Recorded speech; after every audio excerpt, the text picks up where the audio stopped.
नमस्कार मित्रांनो, आजच्या व्हिडिओमध्ये एक महत्त्वाची आपण गोष्ट पाहतो. मित्रांनो, पहिला विवाह अस्तित्वात असताना समजा दुसरा विवाह केला तर त्या दुसऱ्या विवाहामध्ये जी पत्नी असते तिला पत्नीचा दर्जा मिळतो का?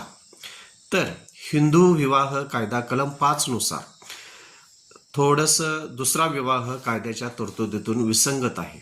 त्यामुळे दुसऱ्या पत्नीला पत्नीचा दर्जा हा मिळत नाही किंवा तिला CRPC कलम 125च्या बारीक बारीक तरतुदी जर बघितल्या तर ती पत्नी दुसरी पत्नी ही पोटगी किंवा खावटी म्हणतात त्याला, म्हणजेच पोटगी मिळण्याच्या पात्रतेत बसू शकत नाही, म्हणजे तिला पोटगी मिळणार नाही.